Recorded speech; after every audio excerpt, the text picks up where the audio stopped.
श्री सच्चिदानंद सद्गुरु साईनाथ महाराज की जय। सद्गुरु श्री साईनाथुनि शरद बाबू जी की जय।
श्री सच्चिदानंद सद्गुरु साईनाथ महाराज की जय। सद्गुरु श्री साईनाथ शरद बाबू जी की जय। श्री साई भक्तानुभव संहित श्री भास्कर सदाशिव सातम, police sub inspector, Hindu Maratha, Lamington road, Bombay. నేను 1911లో పోలీస్ కానిస్టేబుల్గా ఉద్యోగంలో చేరాను. క్రమేణా సబ్ ఇన్స్పెక్టర్ స్థాయికి ఎదిగాను. 1930 ప్రాంతంలో నాగేష్ ఆత్మారాం సామంత్ను కలిశాను. అతను శ్రీ సాయిబాబా గురించి చెప్పాడు. అతనితో నేను షిరిడి వెళ్తానని చెప్పాను, కానీ చాలా సంవత్సరాల వరకు వెళ్ళలేదు. 1940లో నేను సామంత్ నార్కామ్ ట్రైనింగ్ స్కూల్లో ఉన్నాను. 1940లో నేను సామంత్ నార్గామ్ ట్రైనింగ్ స్కూల్లో ఉన్నాము. ఆ సమయంలో నా ఉద్యోగానికి సంబంధించి కొన్ని దురదృష్టకరమైన సంఘటనలు ఎదుర్కొనవలసి వచ్చింది. 16/2/1940న నన్ను సస్పెండ్ చేశారు. అప్పుడు నేను బాబాను ప్రార్థించాను. షిరిడి నుండి ఊది ప్రసాదము పంపమని కోరగా శ్రీ సగుణమేరు నాయక్ నాకు ప్రసాదం ఊది 2 పంపాడు. కానీ నాకు ప్రసాదం మాత్రమే అందింది. తరువాత 28/2/1940న నన్ను ఉద్యోగం నుండి తొలగిస్తున్నట్టు ఉత్తర్వులు వచ్చాయి. సామంత్ నన్ను మరో ఆలోచన చేయకుండా షిరిడి వెళ్ళమని చెప్పాడు. నేను నా కుమారుడు క్రిందటి రామనవమికి షిరిడి వెళ్ళాము. అక్కడ 2 రోజులుండి బాబాను ఆర్తిగా ప్రార్థించాము. 3వ రోజు బొంబాయికి తిరిగి వస్తుండగా దాదర్లో ఒక కానిస్టేబుల్ కలిసి నన్ను తిరిగి ఉద్యోగంలోకి తీసుకున్నట్లు లామింగ్టన్ రోడ్ పోలీస్ స్టేషన్లో పోస్టింగ్ ఇచ్చినట్లు చెప్పాడు. కానీ అటువంటి ఉత్తర్వులు అప్పటికి జారీ చేసే అవకాశమే లేదు. 28/4/1940న నేను అప్పీల్ చేశాను. అధికారులు విచారణ జరిపి 15 రోజుల తరువాత 14/5/1940న నన్ను తిరిగి ఉద్యోగంలోకి తీసుకొని లామింగ్టన్ రోడ్ స్టేషన్లో పోస్టింగ్ ఇచ్చినట్లు ఉత్తర్వులు జారీ చేశారు. అధికారికంగా ఉత్తర్వులు రావడానికి 2 నెలల ముందే బాబా నిర్ణయం కానిస్టేబుల్ నోటి గుండా వెలువడింది. నేను తీర్చవలసిన కొన్ని బాకీలుండేవి. అప్పుడు నేను బాబాను ప్రార్థించాను. బాబా నాకు డబ్బు అందేలా చేయడంతో నా బాకీలని తీరి నాకు కావలసినవన్నీ సమకూరాయి. ఇటువంటి సుఖ సంతోషాలు ప్రసాదించమని నేను బాబాను ప్రార్థించాను.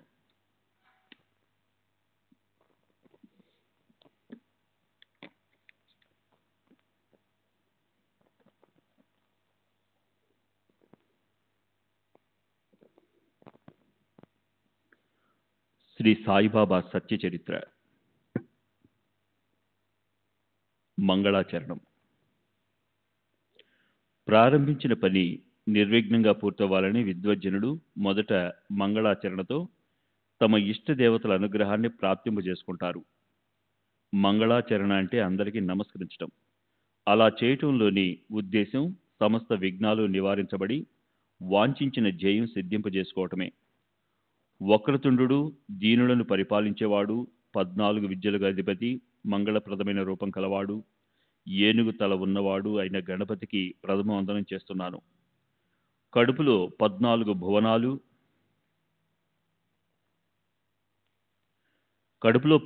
భువనాలు ఉంటాయి కనుక నిన్ను లంబోదరుడు అంటారు. భక్తుల విఘ్నాలను నశింపజేయడానికి తీక్షణమైన పరుశువును నీవు చేత ధరించావు. విఘ్నాలను విఘాతాలను నివారింపజేసే ఓ గణనాథ గజానన, నా మాటలను అనుగ్రహపూర్ణంగా చెయ్యి. నేను నీకు సాష్టాంగ నమస్కారం చేస్తాను. నీవు భక్తులకు సహాయకారివి. విఘ్నాలు నీ కాలి అందెల వద్ద దొర్లుతుంటాయి.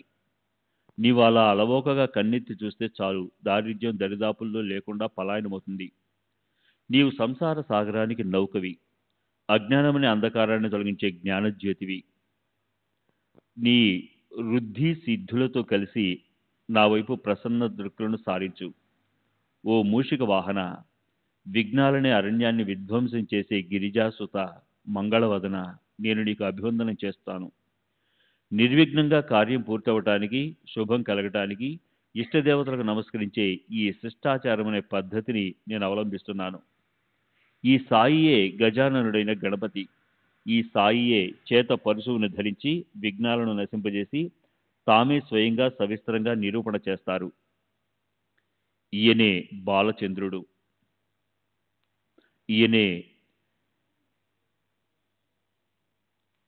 ఈయనే బాలచంద్రుడు, గజాననుడు. ఈయనే ఏకదంతం కలవాడు, గజకర్ణాలు కలవాడు. ఈయనే వికటమైన భగ్నమైన దంతం కలవాడు కూడా. ఈయనే విఘ్నాలనే అరణ్యాన్ని విధ్వంసం చేసేవాడు. సర్వమంగళ మాంగళ్య లంబోదర, సాయినాథునితో ఐక్యరూపం గల కృపామూర్తి గణనాథ, నన్ను ఆనంద డోలికల్లో తేల్చి ఆత్మసుఖం దగ్గరకు చేర్చు. చాతుర్యమే తన స్వభావంగా గల బ్రహ్మపుత్రిగా సరస్వతికి నమస్కారం. ఈమె నా నాలుకను హంసగా మలుచుకుని దానిపై అధిష్ఠించాలి. చేతిలో బ్రహ్మవీణను పట్టుకుని నుదుట సన్నని కుంకుమ రేఖ తళుకులు ఈనుతుండగా ధవళ వస్త్రాన్ని ధరించే ఓ హంసవాహిని, నాపై నీ కృపామృత రసధారలను కురిపించు.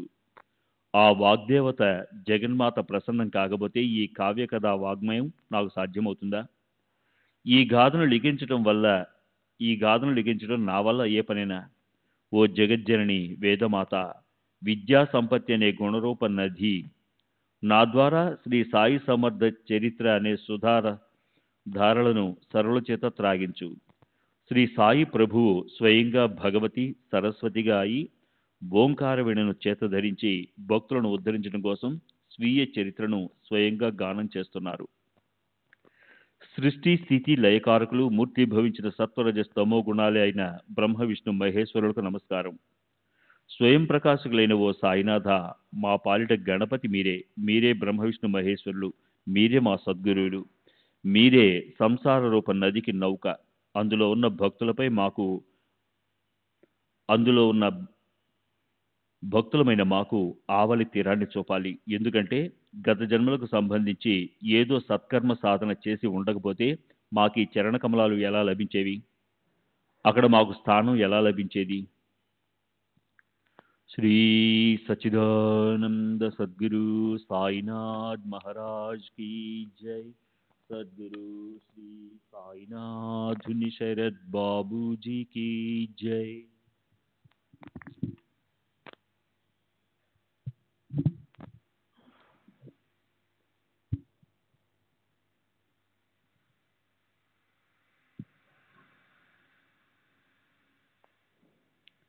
మా కులదైవము ఆదినాథులు నారాయణుడు క్షీరసాగరంలో నివాసం ఏర్పరచుకొని సర్వుల దుఃఖాలను దూరం చేసే ఆయనకు నమస్కారము. పరశురాముడు సముద్రాన్ని నెట్టివేసినందువల్ల ధరిత్రపై వినూత్న భాగము నిర్మితమైంది. దానికి కొంకణం అనే పేరు ప్రాప్తించింది. అక్కడ నారాయణుడు ప్రకటమైనాడు. జీవుల అంతఃకరణలో అధిష్ఠించి వారిని శాసిస్తూ కృపాదృష్టితో వారిని సంరక్షించే ఆ నారాయణుని ప్రేరణ కథయనంలో ఉన్నాను నేను. అదేవిధంగా యజ్ఞం పూర్తవటం కోసం భార్గవుడు గౌడ దేశంలోని మహామునిని తీసుకొచ్చాడు. ఆ మూల పురుషుడికి నేను అత్యంత ఆదరపూర్వకంగా నమస్కరిస్తున్నాను. ఇప్పుడు స్వగోత్రానికి యజమాని, ఋగ్వేద శాఖకు, సమస్త ఆది గౌడ జాతి బ్రాహ్మణులకు పూర్వజ ఋషి సత్ముడు భరద్వాజమునికి నమస్కారము. తర్వాత సాక్షాత్తు తలతలం మీద దేవతలు పరబ్రహ్మ అవతారులైన బ్రాహ్మణులకు నమస్కారము. అటుపై యోగీశ్వరులైన యజ్ఞవల్క, భృగు, పరాశర, నారదరాదులకు నమస్కారము. పరాశరుని పుత్రుడు వేదవ్యాసుడు, బ్రహ్మ మానస పుత్రులైన సనక సననాదన, సనత్ సుజాత, సనత్ కుమారులు శుకుడు, సూత్రాలను అనుసరించిన సౌనక, విశ్వామిత్ర, వశిష్ఠ, వాల్మీక, వామదేవ, జయమిని, వైశంపాయనులు, నవయోగేంద్రాద్రి మునులు అంటే కవి, హరి, అంతరిక్ష, ప్రబుద్ధ, పిప్పలాయన, అవిహోత్ర, ద్రుమిళ, చమన్, కరభాజనంలో భాగవతం 11వ స్కందము 2వ అధ్యాయము చరణాలకు సాష్టాంగ దండ ప్రణామములు. ఇప్పుడు నివృత్తి, జ్ఞానదేవుడు, ముక్తాబాయి, సోపాను, ఏకనాథుడు, స్వామి జనార్దనుడు, తుకారాము, కన్హ, నరహరి మొదలైన మహానుభావులకు నమస్కారము.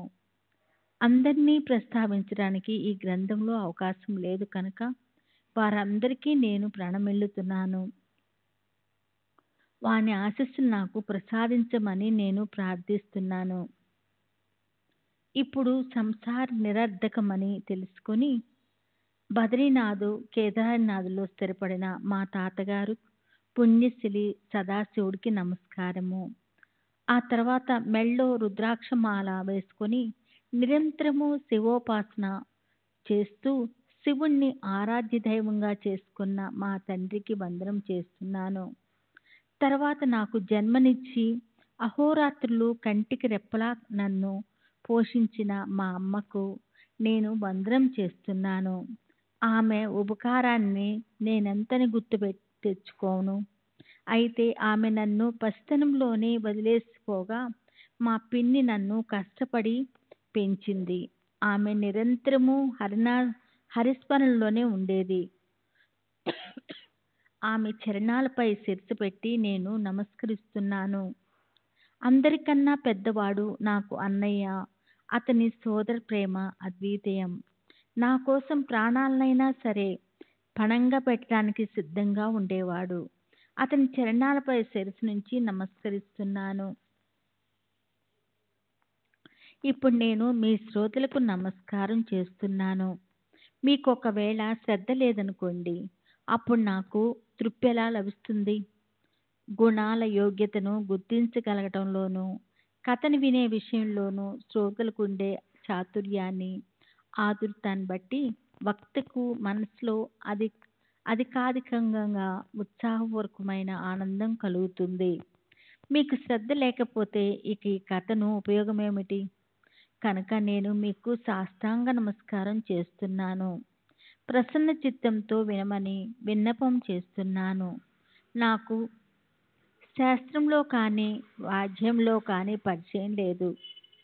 నేనెప్పుడూ గ్రంథపారాయణం చేయలేదు. ఎన్నడూ మహానుభావుల కథలను విన్నవాణ్ణి కాదు. ఇది మీకు పూర్తిగా తెలుసు. నాకు కూడా నా అవగుణాలు, క్షీణత్వము బాగా తెలుసు. అయినా ఈ నా గ్రంథ రచన ప్రయత్నము గురువచనాలను నిజం చేయటం కోసమే. మీతో పోలిస్తే నేను గడ్డిపోచ లాంటి వాణ్ణి. నా మనస్సు నాకు చెప్తుంది.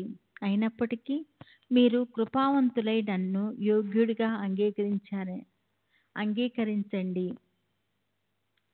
ఇప్పుడు బుద్ధికి స్మరణ కలిగించే సద్గురువుని స్మరిద్దాం. ప్రేమతో ఆయన చరణాలకు వందనం చేసి కాయ వాచ మనస ఆయన్ని శరణొందాం.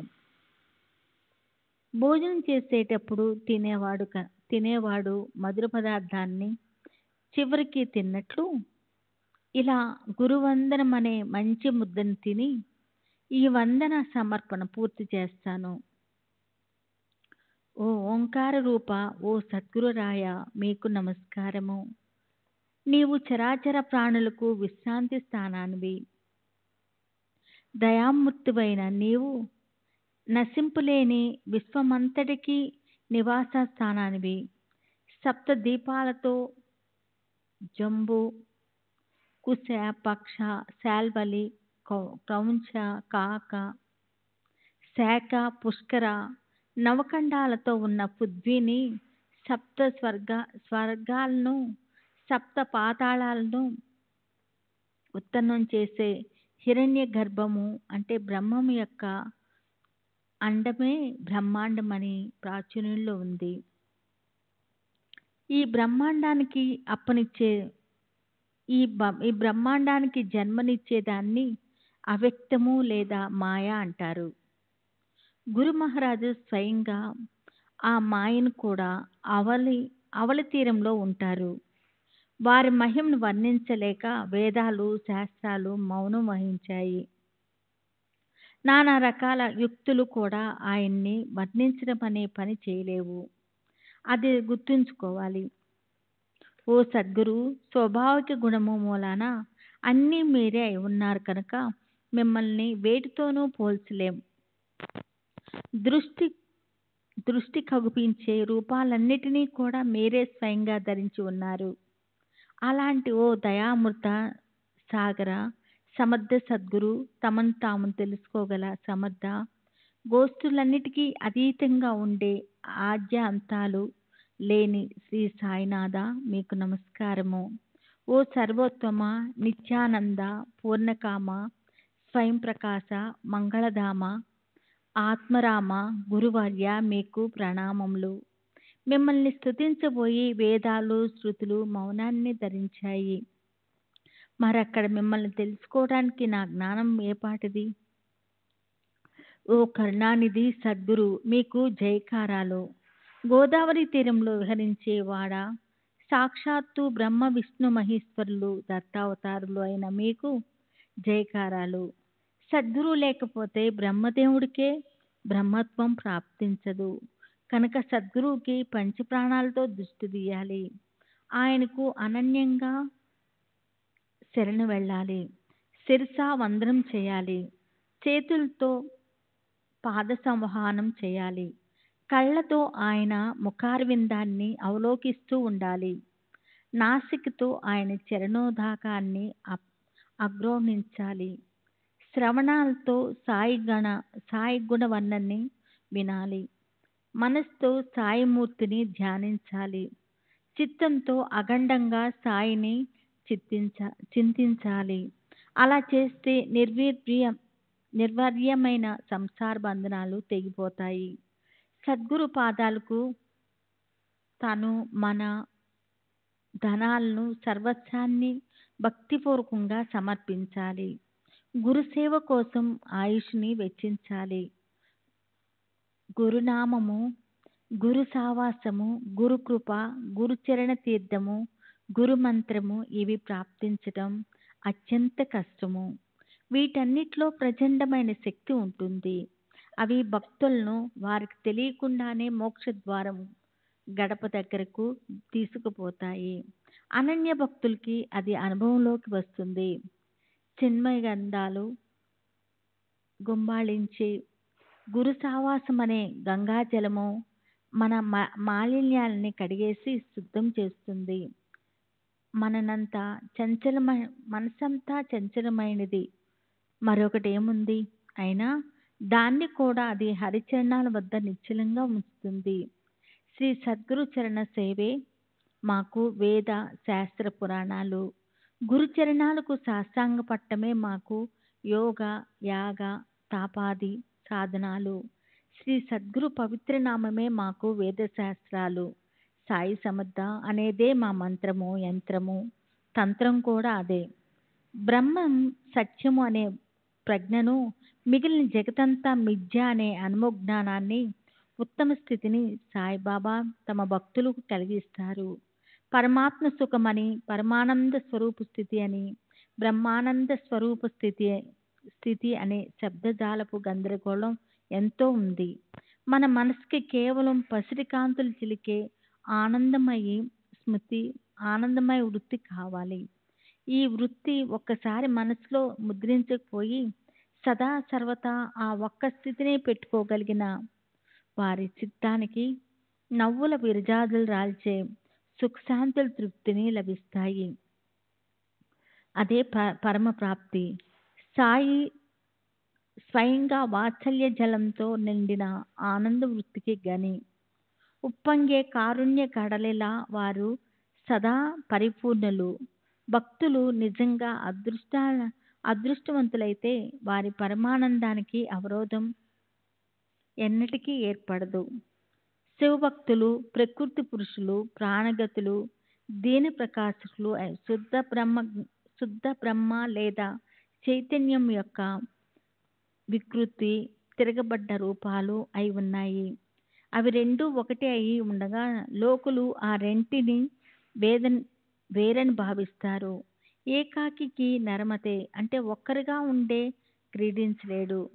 బృహదారణ్యోపనిషత్తు బహుశ్యామ నేననేకమవాలి. తైత్తరీయోపనిషత్తు అనే శృతి ఇతరుల సాంగత్యంపై ప్రీతి కలుగుతుంది. అయితే మళ్ళీ ఒకరిగానే ఉండాలనిపిస్తుంది. శుద్ధ బ్రహ్మస్థితి ఉన్న చోట పురుషుడు ఉండడు, ప్రకృతి ఉండదు. సూర్యుడున్న చోట పగలేమిటి, రాత్రేమిటి? సాయిబాబా మూలస్వరూపం గుణాలకు అతీతంగా నిర్గుణ స్థితిలో ఉంటుంది. అయితే భక్తుల శ్రేయస్సు కోసం అది ఉత్తమోత్తమ గుణాలతో సగుణమైంది. ఆయనకి నేను అనన్యంగా శరణంటాను. సాయి సమర్థులను శరణన్న వారి పుష్కల అనార్థాలు తొలగిపోతాయి. కనుక నేను నా స్వార్థం కోసమే ఆయన్ని పదద్వయంతో శిరస్సు నుంచుతున్నాను. శ్రీ సచ్చిదానంద సద్గురు సాయినాథ్ మహారాజ్ की जय. सद्गुरु श्री साईनाथ शरद बाबू जी की जय. श्री सच्चिदानंद सद्गुरु साईनाथ महाराज की जय. सद्गुरु श्री साईनाथ शरद बाबू जी की जय.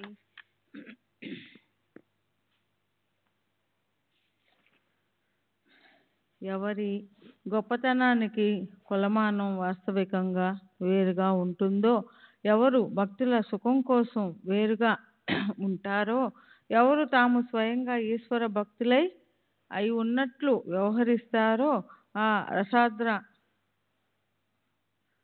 దరహాస చంద్రికలు వెదజల్లే ప్రేమమయులు సాయిబాబాకి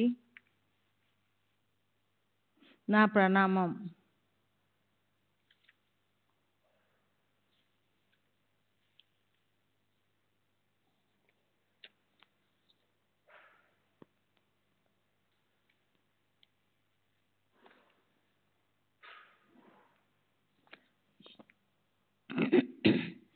సర్వజీవులలోని చైతన్యము జ్ఞానశక్తికి అధిష్టానము అయి చరాచర రూపంతో ప్రకటమైన ఆ ప్రేమ స్వరూపులు సాయిబాబాకు నా నమస్కారం. ఓ సుఖమూర్తి గురురాయ, మీరే నా పరమ గతి, మీరే నా విశ్రాంతి స్థానం. నన్ను బాధించే పీడలను దూరంగా తరిమివేసేవారు మీరే. ఇప్పుడు ఈ నమస్కారాల చివర సర్వం భూతి భగవంత, జీవులన్నిట్లో భగవంతుడే ఉన్నాడు అనే దానికి రుజువుగా సర్వజీవ మాతృలకు నేను వందనం చేస్తున్నాను. నన్ను తనువాడుగా భావించమని వారికి విన్నపం చేస్తున్నాను. దీనివల్ల విశ్వాన్ని పోషించేవాడికి ఆనందం కలుగుతుంది. ఎందుకంటే ఆయన విశ్వానికి లోపల బయట వ్యాపించి ఉన్నాడు. ఆయన ఏకాత్మత కించెత్తు కూడా విభజించబడదు. ఈ ప్రకారంగా నమస్కారాలు పరిపూర్ణంగా సమాప్తమవడం అనేది ఆరంభించిన కార్యం చక్కగా సమాప్తి అవడానికి సాధనమయ్యింది. ఇదే ఈ గ్రంథానికి మంగళచరణం. ఇప్పుడు దీని ప్రయోజనాన్ని నివేదిస్తాను. సాయి నా మీద కృపతో నాపై అనుగ్రహ అమృతాన్ని వర్షించిన నాటి నుంచి నేను రాత్రింబవలు ఆయన చింతనే చేస్తున్నాను. అందువల్ల నా సంసార భయం నశించిపోయింది. చిన్మయ జ్యోతులు ప్రసరించే శుద్ధమైన సాయి సగుణ రూపాన్ని చూడడం తప్ప నాకు మరో జపం లేదు, నాకు మరో తపస్సు లేదు. అందాలొలికే బాబా మోమును చూస్తూ ఉంటే ఆకలి దప్పులు నశించిపోతాయి. అలా చూడడం ముందు ఇతర సుఖాలంతా దాంతో సాంసారిక దుఃఖాలు విస్మరించబడతాయి. బాబా నయనాల వైపు చూస్తూ ఉంటే మన అస్తిత్వాన్ని మనం విస్మరిస్తాం. హృదయ కవాటాలను దూసుకొని ఉవ్వెత్తున ఎగసి పడుతుంది ప్రేమ. ఆ మధురిమ అనే ఆనందంలో మనోవృత్తి మునకలు వేస్తుంది. కర్మధర్మాలు, శాస్త్ర పురాణాలు, యోగయాగాలు, అనుష్ఠానాలు, తీర్థయాత్రలు, తపాచరణ ఇవన్నీ నాకు సాయి చరణాల వద్దే ఉన్నాయి. గురు వాక్యాన్ని అనుసరించి నిరంతరం ఆచరణను సరిచేసుకొని వ్యవహరిస్తూ చిత్తవృత్తిని శ్రద్ధ అనే నిశ్చల స్థితిలో దృఢతరం చేస్తే మనసుకి శాశ్వత శాంతి ప్రాప్తిస్తుంది. ఇదే కర్మకి పరిణామ స్థితి. దానివల్ల నాకు సాయి కమనీయ చరణానువిందలపై లాలస పెరిగి ఆయన అతర్క్య శక్తి నాకు అనుభవంలోకి వచ్చింది. ఆ శక్తి భక్తిని ఉత్పన్నం చేసి సాయి సమర్థుల చరణాలపై తృష్ణను మరింతగా పెంచి ప్రపంచంలో ఉంటూనే ప్రపంచం పట్ల వైరాగ్యాన్ని, అమరత్వపు ఆనంద వృత్తిని ఇస్తుంది. ఆ శక్తిని నేను ఎంతని వర్ణించను. అనేక సంప్రదాయాలు అనేక రకాల భక్తిని గురించి అనేక తరహాల్లో చెప్పాయి. వాటి లక్షణాలను నాకు చేతనైనంత వరకు విచారపూర్వకంగా క్లుప్తంగా చెప్తాను. భక్తికి ముఖ్య లక్షణం స్వస్వరూపానుసంధానమని వేదశాస్త్ర పారంగతులు జ్ఞాన సంపన్నులైన ఆచార్యులు చెప్పారు. పరాశర ఋషి పుత్రుడు వ్యాసుడు పూజాదులు చేసి ప్రేమను వ్యక్తం చేయగల అర్చనా భక్తి అనే మరొక పద్ధతి చెప్పాడు. గురువు కోసం తోట నుంచి పారిజాతాది పువ్వులను పోగుచేసి గురుగారి గృహ ప్రాంగాన్ని ఊడ్చి నీళ్లు చల్లి గోమయంతో అలకాలి. తర్వాత స్నాన సంధ్యాదులు చేయాలి. గురుదేవుల కోసం గంధం తీయాలి. పంచామృతంతో స్నానం చేయించి ధూప దీపాలతో హారతి ఇచ్చి అప్పుడు నైవేద్యం పెట్టాలి. ప్రేమపూర్వకంగా చేసే ఈ పద్ధతిని అర్చన అంటారు. తమ హృదయంలోని శుద్ధ జ్ఞాన స్వరూప నిర్మల చైతన్యాన్ని విగ్రహ రూపంలోనికి ఆవాహన చేసి పూజను మొదలు పెట్టాలి. పూజ అర్చన పూర్తయిన తర్వాత ఆ చైతన్యాన్ని మళ్ళీ తమ హృదయంలో ఇదివరకటి స్థానంలో ప్రతిష్ఠించుకోవాలి. అప్పుడు గర్గాచార్యుల మతానికి సంబంధించిన ఓ భక్తి లక్షణాన్ని చెప్తాను వినండి. ఈ భక్తిలో మనస్సు హరిగుణ కీర్తనలో తాదాత్మ్యం చెంది హరి ఆనందంలో మునకలు వేస్తుంది. ఆత్మ గురించి అఖండంగా ధ్యానం చేయడం, హరికథ సంకీర్తనలు చేయడం, శాస్త్రాలలో చెప్పబడ్డ విధంగా ఆచరణను సంస్కరించుకోవడం. ఈ రకమైన భక్తి గురించి శాండిల్యముని చెప్పాడు. మనసులో స్వహితాన్ని సాధించాలనే కోరిక గలవారు వేద విహిత ఆచరణను చేస్తారు. వేదాల్లో చెప్పబడని వాటిని లేదా వద్దని నిషేధించిన వాటిని స్వహితానికి బాధాకరమైనవని వదిలేస్తారు. ఈ రకమైన కర్మకు గాని లేదా ఫలానికి గాని నేను నిజంగా కర్తని కాను, భోక్తని కానన్న నిరహంకార భావన మనసులో ఉత్పన్నం అయినప్పుడే అది బ్రహ్మార్పణ చేసేందుకు యోగ్యతను సంతరించుకుంటుంది. ఆ ప్రకారంగా కర్మ చేస్తూ పోతే అప్పుడు నైష్కర్మత్య అంటే గీత అధ్యాయం 3 శ్లోకం 4, అధ్యాయం 18 శ్లోకం 49లో సహజంగానే సాధ్యమవుతుంది. కర్మత్యాగాన్ని ఎవరు ఎప్పటికీ చేయలేరు. కానీ కర్మ చేసి కర్తృత్వాన్ని వదలొచ్చు. ముళ్ళుని ముళ్ళుతోనే తీయాలి. అదేవిధంగా కర్మ చేయకుండా కర్మ ఆగదు. ఆత్మానుభవం కలగ్గానే కర్మ సంపూర్ణంగా ఆగిపోతుంది. ఫలాశ పూర్తిగా ఆగిపోతుంది. అదే ఫలత్యాగం. ముందు ముందు ఏదో లాభం కలుగుతుంది లేదా మంచి జరుగుతుందన్న ఇచ్చతో చేయవలసిన పనిని వదిలేయడంలోని రహస్యం. నిత్య నైమితిక కర్మలు చేయడాన్నే స్వధర్మం అంటారు. సమస్త కర్మలు భగవంతునికి అర్పణ చేయడం, ఒక క్షణం పాటు సర్వము విస్మరించి మనస్సుని వైరాగ్యయుక్తంగా చేయడం, ఇలాంటి మరో రకమైన భక్తి లక్షణాలను నారదముని వర్ణించాడు. ఆ ప్రకారంగా భక్తికి ఒకదాన్ని మించి ఒకటి విలక్షణమైన అనేక లక్షణాలు ఉన్నాయి. కానీ మనం కేవలం గురు కథ స్మరణను పదే పదే చేస్తూ సంసార సాగరాన్ని పాదాలకు తడంటకుండా దాటిపోవచ్చు. ఆ గురుకథను వినాలన్న తీవ్రేచ్ఛ పట్టుకొని అది వినడంలో నేను నిమగ్నమయ్యాను. స్వీయ అనుభవాలను ప్రస్తావిస్తూ ఆ కథలను ప్రబంధంగా రచించాలనిపించింది. సిడీలో ఉన్నప్పుడు ఒకసారి సాయి దర్శనం కోసం మసీదుకి వెళ్ళాను. అప్పుడు సాయిబాబా తిరగలిలో గోధుమలు వేసి విసురుతూ ఉండడం చూసి నాకు చెప్పరానంత ఆశ్చర్యం వేసింది. మొదట ఆ కథను చెప్తాను, మీరు ప్రశాంత చిత్తంతో వినండి. అదే ఈ సాయి చరిత్రకు ఎలా ఉత్పత్తి స్థానమైందో అది ఆ తర్వాత వినండి. ఉత్తమమైన కీర్తి కలవారి గుణాలను మళ్ళీ మళ్ళీ వర్ణించడంతోనూ వారి ప్రేమభరితమైన కథను ఒకచోట కూర్చొని చర్చించుకోవడంతోనూ చిత్తశుద్ధి కలుగుతుంది, బుద్ధి వికసిస్తుంది. ఎవరి నామస్మరణ మంగళదాయకరమో వారి గుణ వర్ణనతో వారికి సంబంధించిన విషయాలను లీలలను వినడంతో భగవంతుడికి ఎంతో సంతోషం కలుగుతుంది.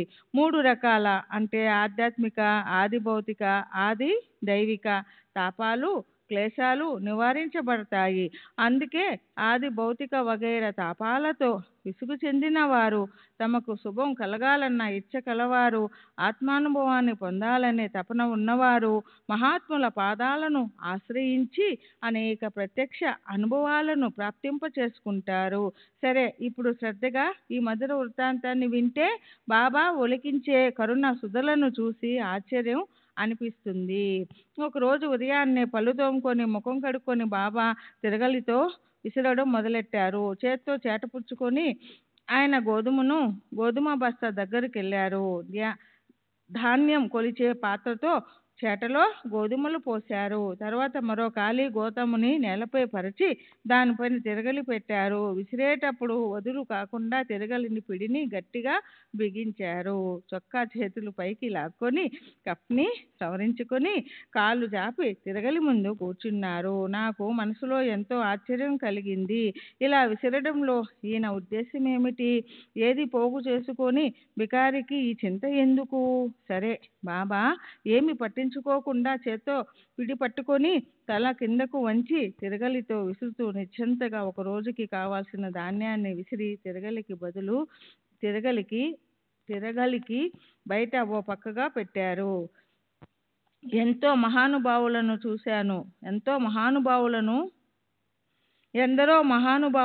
చూశాను, కానీ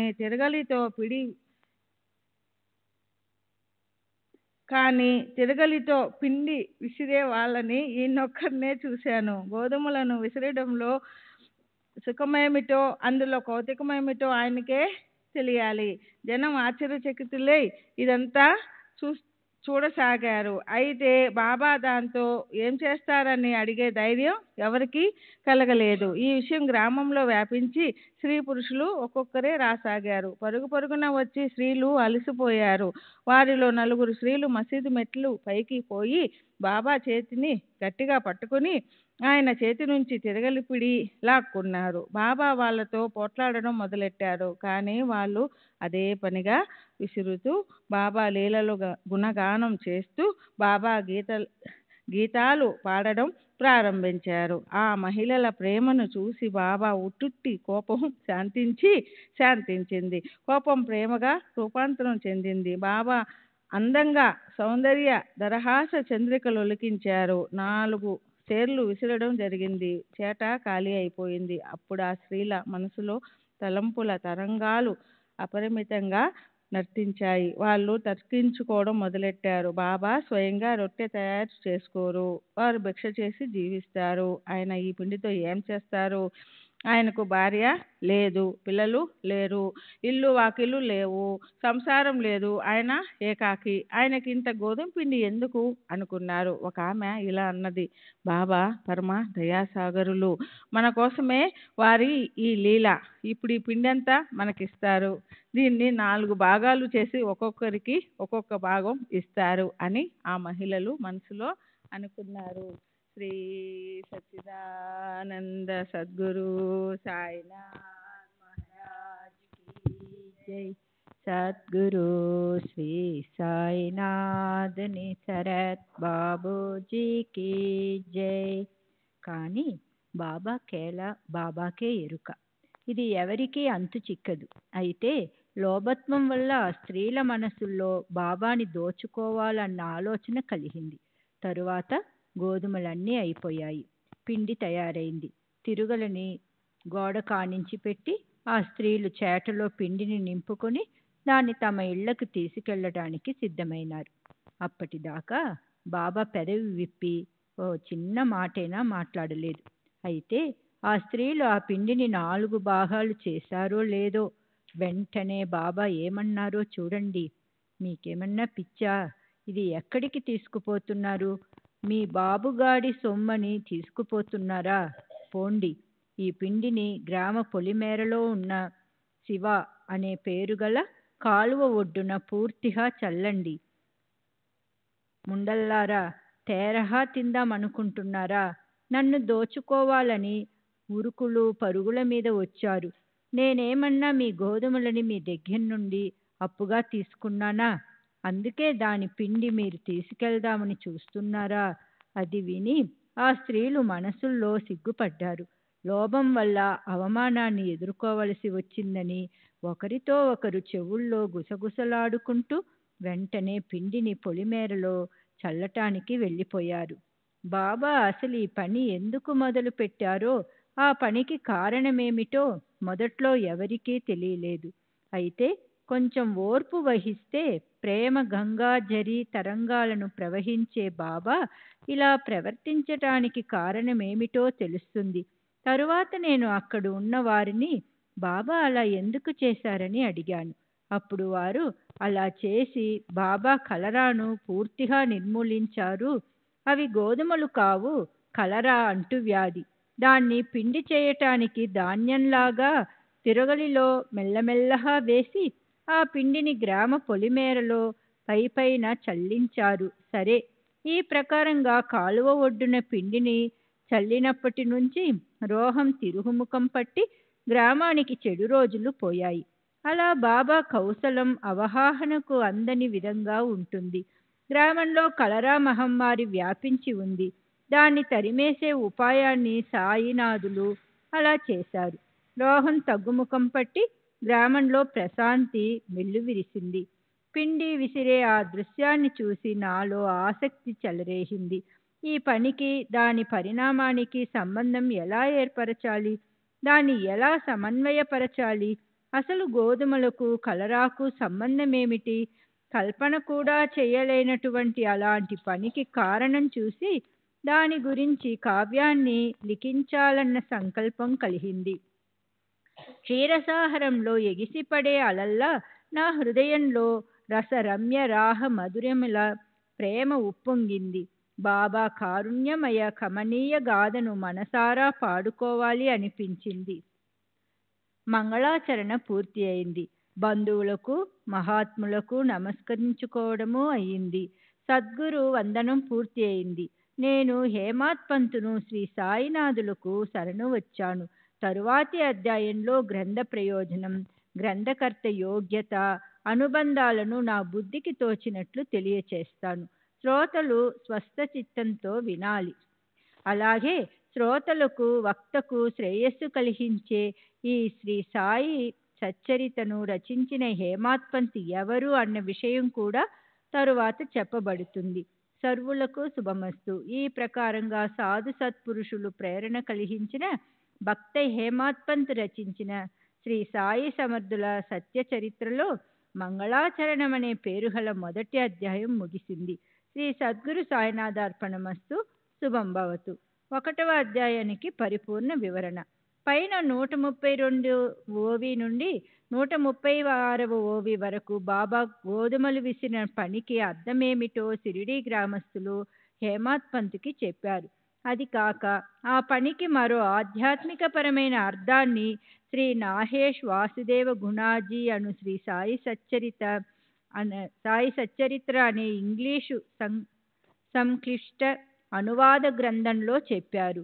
శ్రీ సాయిబాబా షిరిడీలో సుమారు 60 సంవత్సరాలు నివసించారు. ఆ సుదీర్ఘ కాలంలో ఎన్నో రోజులు ఆ తిరగలిలో గోధుమలు విసిరారు. అయితే అది కేవలం గోధుమలు విసరటం కాదు, అసంఖ్యాకులైన భక్తుల పాపాలను, అదే రకంగా వారి మానసిక శారీరక దుఃఖాలను ఆయన విసిరారు. ఆ తిరుగులకి పైన క్రింద ఉండే రాళ్ళు రెంటిలో ఒకటి కర్మ, ఒకటి భక్తి. అంటే క్రిందది కర్మ, పైది భక్తి. తిరుగలి పిడిని పట్టుకుని బాబా దాన్ని తిప్పుతుండేవారు. అది జ్ఞానం.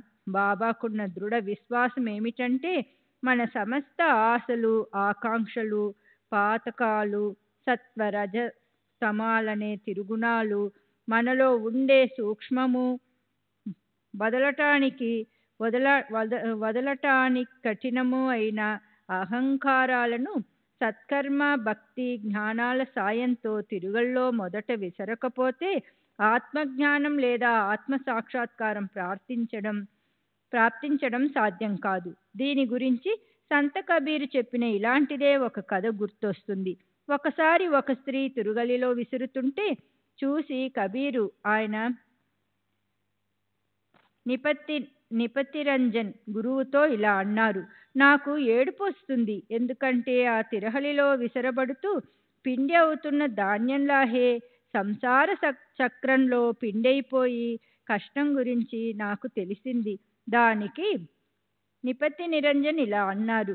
కంగారు పడకు. నాలాగే జ్ఞానమనే పిడిని గట్టిగా పట్టుకుని తిరుగలి దగ్గర నుంచి దూరంగా పోకుండా మధ్య బిందువు మీద మనస్సుని నిలుపు. అప్పుడు నీవు దాని నుంచి ఖచ్చితంగా తప్పించుకోగలవు. శ్రీ సచిదానంద సద్గురు సాయినాథ్ మహారాజ్ కీ జై.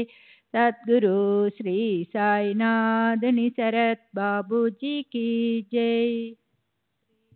సచిదానంద సద్గురు సాయినాథ్ మహారాజ్ की जय. సద్గురు శ్రీ సాయినాథ్ శరత్ బాబూజీ की జై. రెండవ అధ్యాయం. కథకి ప్రయోజనం నామకరణం. కథలోని ఉద్దేశం హేమత్ పంతు నామకరణం. శ్రీ గణేశునికి నమస్కారం. శ్రీ సరస్వతీదేవికి నమస్కారం. శ్రీ గురు మహారాజ్కి నమస్కారం. శ్రీ కులదేవతకి నమస్కారం. శ్రీ సీతా శ్రీరామచంద్రులకి నమస్కారం. శ్రీ సద్గురు సాయినాథునికి నమస్కారం. క్రిందటి అధ్యాయంలో మంగళాచరణ అయింది. కులదేవతకు సద్గురువుకి నమస్కరించటం అయింది. శ్రీ సాయి సచ్చరిత్రకు బీజం పడింది. ఇప్పుడు ఇది లభించటం వల్ల కలిగే ప్రయోజనాన్ని చెప్పటం మొదలు పెడతాను. అలాగే రచయితకు గల అధికారాన్ని, అనుబంధాన్ని స్పష్టం చేసి వాటి గురించి కొద్దిగా చర్చిస్తాను. అప్పుడు శ్రోతలు అలవోకగా గ్రంథాన్ని అవగాహన చేసుకోగలుగుతారు. మొదటి అధ్యాయంలో బాబా గోధుమలు విసిరి కలరాని మొదలంతా నశింపచేయటంతో గ్రామస్తులకు ఎంతో ఆశ్చర్యం కలిగింది. సాయిబాబా చేసిన ఈ అద్భుత లీలను విని నా మనసులో మధుర శరదృతువు లాంటి ఆనందం ఆకాశపు నంచులను తాకింది.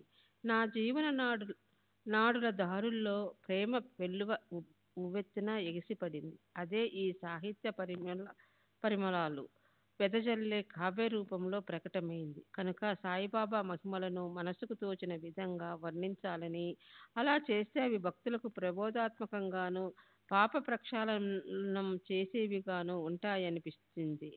అందుకోసమే అంత పవిత్రమైన సాయి చరిత్రను వ్రాయాలనుకుని ఇహపర సౌఖ్యాలను కురిపించగల ఈ కథావాహనాన్ని మొదలుపెట్టాను. మహానుభావుల చరిత్రలు సన్మార్గానికి దారి చూపగల దివ్యలు. అవి న్యాయశాస్త్రానికో లేదా తర్కశాస్త్రానికో సంబంధించినవి కావు. సత్పురుషులు వెదజల్లే కృపాకాంతి కిరణాలకు పాత్రులైన వారికి ఆశ్చర్యకరమైనదంటూ ఏమీ ఉండదు. అయినా మీరు ఈ ఆనందామృతానికి భాగస్వాములు కమ్మని శ్రోతలకు నా ప్రార్థన. సత్సంగం పట్ల, సత్కథా శ్రవణం పట్ల సద్భావం, సదా వాటిలో నిమగ్నమయ్యే సంస్కారం ఉన్నవారి భాగ్యమే భాగ్యం. చిరకాల సహచర్యం ఉండి రాత్రింబవళ్ళు సహవాసం చేసిన ప్రాణ స్నేహితుడే అయినప్పటికీ అతని స్వభావాన్నే చిత్రించలేను. అలాంటప్పుడు మహనీయుల చరిత్రను ఏం వ్రాయగలను? నా స్వంత అంతరంగాన్నే నేను పరిపూర్ణంగా గుర్తించలేనప్పుడు మహనీయుని మనోభావాలకు దర్పణం పడుతూ దోషరహితంగా నేనెలా వర్ణించగలను? ఆత్మస్వరూపాన్ని అవగాహన చేసుకోవాలని ప్రయత్నం చేసి 4 వేదాలు అలసిపోయాయి. అలాంటప్పుడు బాబా, మీ స్వరూప నిజస్థితి నాకు నిశ్చయపూర్వకంగా తెలిసేదెలా? మొదట స్వయంగా సత్పురుషులమై ఆ తర్వాత సత్పురుషుల యథార్థ తత్వానికి తలుపులు తట్టాలి. అది నియమం. మరి సత్పురుషులను వర్ణించడం నా వల్ల ఎలా అవుతుంది? ఈ సంగతి నాకు మొదటే తెలుసు.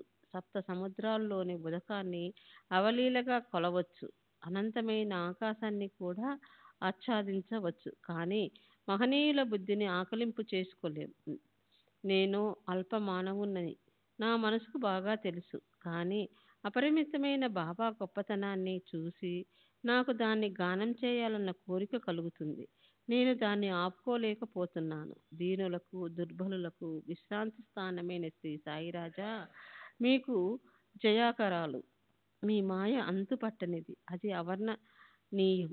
మరి దాసుడిపై దయామృత రసధారలు కురిపించండి. ఈ చరిత్ర లిఖించాలని నాకు అనిపిస్తుంది. అయితే ఈ నా సాహసం చిన్న నోటికి పెద్ద ముద్దలా అనిపించటం లేదు. నన్ను నలుగురిలో నవ్వుల పాలు కానీకండి. సత్పురుషుల చరిత్ర లిఖించే వారిపై భగవంతుని కృపామృత ధారల జలపాతాలు వర్షిస్తాయని జ్ఞానేశ్వర మహారాజు అన్నారు. ఇక నేను భయపడటం ఎందుకు? నేను స్వతహాగా మందమతినే అయినప్పటికీ భగవంతుడు నా మనోప్రాంగణంలో స్ఫూర్తిని ప్రజ్వలించారు. నా కార్యాన్ని కడవరకు నడిపించటం వారికి తెలుసు. భక్తులు చేయాలని సంకల్పించిన సేవలను సత్పురుషులు స్వయంగా చేయించుకుంటారు. స్ఫూర్తినిచ్చేది పూర్తిగా మహనీయులే. భక్తులు కేవలం నిమిత మాత్రులు. క్లుప్తంగా చెప్పాలంటే సాయి స్వయంగా తమంత తామే ఈ చరిత్రను నా నోటితో పలికిస్తారు. అందుకే ఈ కథ ఆదరపూర్వకంగా గౌరవింపదగినంత మహిమాన్వితమైనది. సాధు సత్పురుషులు లేదా శ్రీహరి తన హస్తాన్ని భక్తుల తలపై పెట్టి వారి చేతిని పట్టుకొని తమ చరిత్ర తామే వ్రాయించుకుంటారు. అలాగే శక సంవత్సరం 1700 సంవత్సరము మహీపతి బుద్ధికి స్ఫూర్తి కలిగింది. అతని చేత సత్పురుషుల చరిత్రలు వ్రాయించి సేవ చేయించుకున్నారు. అలాంటి సేవే శక సంవత్సరం 1800 సంవత్సరం దాసవను చేత వ్రాయించుకున్నారు. అతని చేత మొదట సాధు సత్పురుషుల చరిత్రలు వ్రాయించి సత్పురుషులను పావనం చేశారు. భక్త విజయం, సంత విజయం, భక్త లీలామృతం, సంత లీలామృతం అనే మహీపతి వ్రాసిన ఈ 4 గ్రంథాల్లాగే దాసగను 2 గ్రంథాలు వ్రాశాడు. ఒక దాని పేరు భక్త లీలామృతం అయితే మరో దాని పేరు సంత కథామృతం. ఈ 2 గ్రంథాల్లోనూ ఈ మధ్యకాలంలోనే జీవించిన భక్తుల సత్పురుషుల గురించి వర్ణించబడింది. అందులో భక్తలీలామృతంలోని 3 అధ్యాయాల్లో శ్రీ సాయి మహారాజు మధుర చరిత్ర వర్ణించబడింది. దాన్ని శ్రోతలు చదవాలి. అలాగే సంత కథామృతం 57వ అధ్యాయంలో శ్రీ సాయి మహారాజు ఒక భక్తుడికి చేసిన మధురమైన జ్ఞానోపదేశం ఉంది. అది కూడా చదవండి. అవి కాక రఘునాథ సావిత్రి భజనమాల అనే పుస్తకంలోని రఘునాథరావు సావిత్రి టెండూల్కర్లు తమ అనుభవపూర్వకమైన అలౌకిక సాయి లీలను అభంగ గీతాల రూపంలో గానం చేసి జనుల మనసులకు ఆహ్లాద సాగరాల్లోకి చేర్చి శాంతినిచ్చారు. శ్రీ సచ్చిదానంద సద్గురు సాయినాథ్ మహారాజ్ కి జై. సద్గురు శ్రీ సాయినాథ్ శరత్ బాబూజీకి జై. అదే పుస్తకానికి బాబా బిడ్డొక్కడికి కాకాసాహెబ్ దీక్షిత్నే ప్రస్తావన వ్రాయించారు. ఈ అత్యంత ప్రేమభరిత కథామృతం దాహంతో తప్పించే చకోరాల కోసం వర్షించిన అమృత వృష్టే. దాన్ని కూడా భక్తులు విచారపూర్వకంగా చదవాలి. దాసగను రచించిన చిన్న చిన్న కవితలు అత్యంత మనోరంజకంగా ఉంటాయి. అందులోని బాబా లీలలను వింటే శ్రోతలు మనసులు ఆనంద డోలికల్లో ఊగిసలాడుతాయి. అలాగే గుజరాతీ వాళ్ళ కోసం ఓ భక్తుడు అమీదాస్ భవానీ మెహతా గుండెల నిండా తొణికిసలాడే ప్రేమతో బాబా చమత్కారాలను ఎన్నింటినో వ్రాశాడు. ఇవి కాక కొందరు శ్రేష్ఠులైన సాయి భక్తులు సాయి ప్రభ అనే పేరు పెట్టి పూణేలో బాబా కథా సంగ్రహాన్ని ప్రచురించి ప్రసిద్ధం చేశారు. అలాంటి కథలెన్నో ఉండగా నా ఈ గ్రంథం అవసరమేమిటన్న సందేహం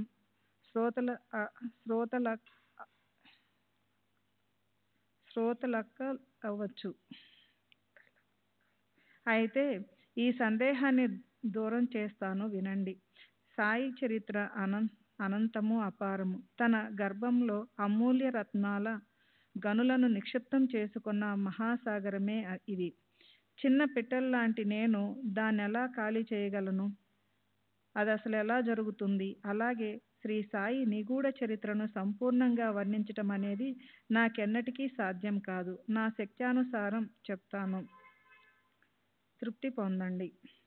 అపూర్వమైన సాయిబాబా కథలు అపారంగా ఉన్నాయి. అవి కాక ప్రాపంచిక దుఃఖాలతో పీడించబడే వారి తాపాన్ని చల్లార్చే శాంతి తుంపరల పన్నీటి జల్లులే శ్రోతలను శ్రవణానంద తరంగాల్లో ఉర్రూతలొంగించటమే కాదు, సాయి భక్తుల అంతఃకరణకు స్థిరత్వాన్ని ప్రసాదిస్తాయని బాబా వ్యవహారికమైన ఉపదేశాలను వేర్వేరు పద్ధతుల్లో కథలుగా చెప్పారు. అలాగే సర్వులకు అనుభవంలోకి వచ్చిన వారి ప్రవర్తనలోని రహస్యాలను విప్పి చెప్పే కథలను చెప్పారు. ప్రఖ్యాతమైన ఈశ్వర ప్రణీత వేదాల్లోని అసంఖ్యాక ఆఖ్యానాల లాంటి భావం తొణికిసలాడే మధురమైన కథలను లెక్కలేనని చెప్పారు బాబా. వాటిని జాగ్రత్తగా శ్రద్ధగా వింటే వాటి ముందు ఇతర సుఖాలు తృణంలా తుచ్చమనిపిస్తాయి. ఆకలి దప్పులు ఎవరూ పంపకుండానే ఆమడ దూరం పోతాయి. మనసుని ఆహ్లాద సాగరంలోనికి జారవిడిచే తృప్తి కలుగుతుంది. కొందరికి బ్రహ్మైత్య స్వరూపం కావాలనే కోరుకుంటుంది. కొందరికి అష్టాంగ యోగంలోని నిష్ణాతులమవటంపై ఎంతో ఇష్టం ఉంటుంది. కొందరికి సమాధి సుఖం వల్ల కలిగే పరమానంద డోలికల్లో ఊగాలన్న మక్కువ ఎక్కువగా ఉంటుంది. వారందరికీ ఈ కథలు వింటే అవన్నీ లభిస్తాయి. ఈ కథలు శ్రోతల కర్మ పాఠాలను ఛేదిస్తాయి. వారి బుద్ధికి ఉత్తమోత్తమ వికాసాన్ని కలిగిస్తాయి. భేదభావాన్ని భస్మం చేసి సర్వులకు ఆశలను ఊపిరిలూచే అపార సుఖాన్ని సులభం చేస్తాయి. శ్రీ సచ్చిదానంద సద్గురు సాయినాథ్ మహారాజ్ కీ జై. సద్గురు శ్రీ సాయినాథుని శరత్ బాబూజీ కీ జై. అది చూసి అనేక రకాల కథలను చక్కగా సేకరించి ఓ మాలలా గుచ్చాలని నా మనసులో తీవ్రంగా కోరిక కలిగింది. ఇదే మంచి ఉపాసన అనిపించింది. ఈ కథల్లోని 4 అక్షరాలైనా చెవిలో పడితే ద్వేగాలతో భుజాలు రాసుకుంటూ తిరిగే జీవుల చెడు రోజులు చెప్పా పెట్టకుండా చటుక్కున పారిపోతాయి. కథను పూర్తిగా ఆదరపూర్వకంగా వింటే సాధారణ భక్తులు కూడా సంసార సాగరాన్ని సవ్యంగా దాటిపోతారు. నన్ను తమ కలంలా చేసుకుని బాబాయే నా కరాలతో రాయిస్తున్నారు. నేను కేవలం నిమిత్త మాత్రుణ్ణి. బాబా వ్రాయించినట్లే అలాగే అక్షరాలను రాస్తాను. సంవత్సరాల తరబడి చూసిన బాబా లీలలను అమాయకులు, ప్రేమాసులు అయిన భక్తుల కోసం సేకరించాలని మనసుకి తీవ్రంగా అనిపించింది. బాబాను ప్రత్యక్షంగా దర్శించి తమ నయనాలను తృప్తిపరచుకోలేని వారిచే బాబా మహాత్యాన్ని శ్రవణం చేయించి వారికి పుణ్యం కలిగించాలని, వాటిని చదవాలని ఇచ్చ కలిగిన అదృష్టవంతుల మనసుకి పరమానందం కలగాలని, తృప్తి కూడా లభించాలని మనోవృత్తి ముచ్చటపడింది. దాన్ని నేను మాధవరావు దేశపాండే చెవిన వేశాను. కానీ నా వల్ల ఈ పనెలా జరుగుతుంది అన్న సందేహం మనసులో సందడి చేసింది. నా వయస్సు 60 పైబడింది. చపల బుద్ధి అడ్డంకులు ఉత్పన్నమయ్యే వైపుకే ఉరుకులు పడుతుంది. అశక్తత వల్ల నా ప్రయత్నం ఓ పక్కనే పడి ఉండిపోయింది. కేవలం నోటితో వాగే పిచ్చి ప్రేలాపనే మిగిలింది. అది ఇతర విషయాల్లో వ్యర్థంగా ఖర్చు కాకుండా శ్రీ సాయి ప్రీత్యర్థమే వాడి ఎలాగైనా సరే పరమార్థాన్ని సాధించాలి అని అందుకే ఈ ప్రయత్నం మొదలెట్టాను. అహోరాత్రులు అనుభవాల అమృతాన్ని గ్రోలిన మనసుకి ఈ వృత్తాంతం ఒకటి రాయాలి. అలా చెప్తే దాన్ని నిరంతరం మననం చేయటం వల్ల మనసుకి విశ్రాంతి లభిస్తుంది అని అనిపించింది. స్వానుభవం అనే చరణాల మీద ఆధారపడిన ఆత్మకు ఆనందాల ప్రాతకాలపు కాంతి కెరటాలని సృష్టిని కలిగించగల మాటలను బాబా ఎంతో సహజంగా పదే పదే చెప్పి ఉన్నారు. వాటిని శ్రోతలకు సాదరంగా విన్నవిస్తాను. బాబా జ్ఞాన ప్రబోధకాలైన విషయాలను ఎన్నెన్నో చెప్పారు. అనేకులకు భక్తి మార్గానికి బాటలు వేశారు.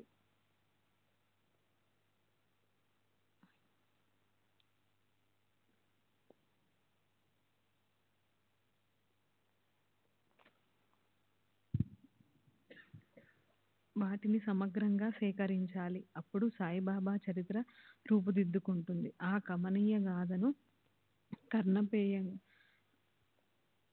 కర్ణపేయంగా చెప్పేవారికి శరీరాన్నంతా శ్రవణాలుగా చేసుకొని వినేవారికి ఇద్దరి మనసులు తాపాలను చల్లార్చి విశ్రాంతినియ్యగల పన్నీటి జల్లే అవుతుంది. చిత్తాలు ప్రశాంతిలో తడిసి ముద్దవుతాయి. శ్రీ సాయి మహారాజు పెదవుల నుంచి జాలువారిన కమనీయ గాథలను వింటే భక్తుల దేహాలను బంధించిన దుఃఖాగ్ని కీలలు దిగంతాల వైపు పారిపోతాయి. వాటిని మననం చేస్తే సంసారం నుంచి తరింపచేయగల ముక్తికాంత స్వయంగా వచ్చి తలుపు తడుతుంది. చిన్మయ జ్యోతులు వెదజల్లే శ్రీ సాయిబాబా నోటి నుంచి శ్రీ సచ్చిదానంద సద్గురు సాయినాథ్ మహారాజ్ की जय. सद्गुरु श्री साईनाथ दुनि शरद बाबू जी की जय.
श्री सच्चिदानंद सद्गुरु साईनाथ महाराज की जय. सद्गुरु श्री साईनाथ धुनि शरद बाबू जी की जय. साई रहम नजर करना, बच्चों का पालन करना. साई रहम नजर करना, बच्चों का पालन करना. जाना तुमने जगत पसार, सब ही झूठ जमाना. जाना तुमने जगत पसार, सब ही झूठ जमाना. साई रहम नजर करना, बच्चों का पालन करना. साई रहम नजर करना, बच्चों का पालन करना. मैं अंधा हूँ बंदा आपका, मुझसे पथ दिखलाना, मैं अंधा हूँ बंदा आपका, मुझसे पथ दिखलाना, साई रहम नजर करना, बच्चों का पालन करना, साई रहम नजर करना, बच्चों का पालन करना। दास गण कहे अब क्या बोलूं, थक गई मेरी रसना, दास गण कहे अब क्या बोलूं, थक गई मेरी रसना, साई रहम नजर करना, बच्चों का पालन करना, साई रहम नजर करना, बच्चों का पालन करना। रहमो नजर करो अब मोरे साई, तुम बिना नहीं मुझे माँ बाप भाई, रहमो नजर करो मैं अंधा हूँ बंदा तुम्हारा, मैं अंधा हूँ बंदा तुम्हारा, मैं ना जानू, मैं ना जानू, मैं ना जानू, अल्लाह इलाही। रहमो नजर करो, रहमो नजर करो अब मोरे साई, तुम बिना नहीं मुझे माँ बाप भाई, रहमो नजर करो। खाली जमाना मैंने गमाया, काली जमाना मैंने गमाया, साथी आखिर का, साथी आखिर का, साथी आखिर का, तुम बिना कोई, रहमो नजर करो, रहमो नजर करो अब मोरे साई, तुम बिना नहीं मुझे माँ बाप भाई, रहमो नजर करो अपने मस्जिद का झाड़ू गणो है, अपने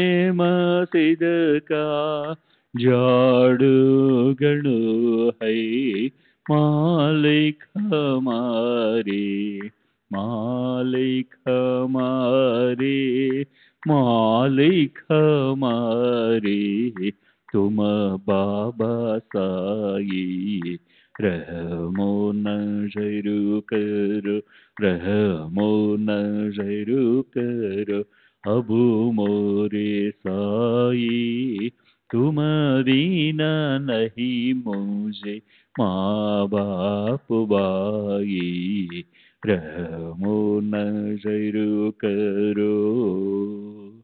श्री सच्चिदानंद सद्गुरु साईनाथ महाराज की जय। सद्गुरु श्री साईनाथ धुनी शरद बाबू जी की जय।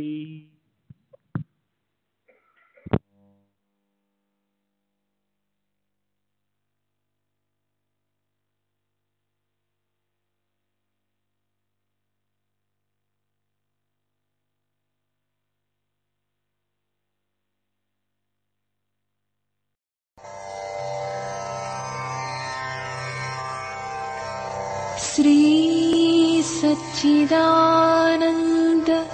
सद्गुरु साईनाथ महाराज की जय। सद्गुरु श्री साईनाथुनि शरद बाबू जी की जय।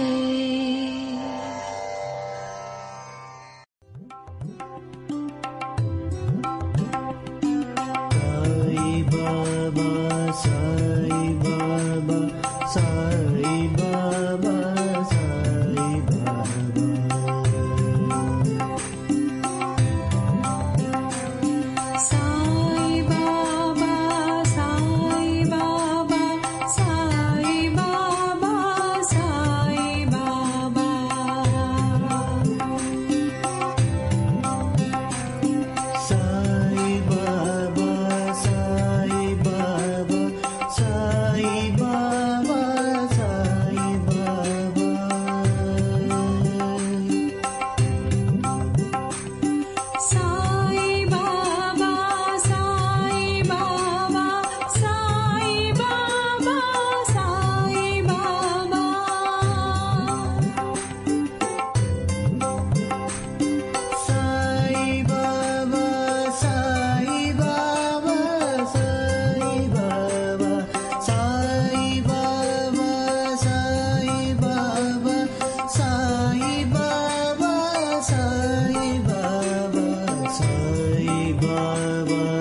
Baba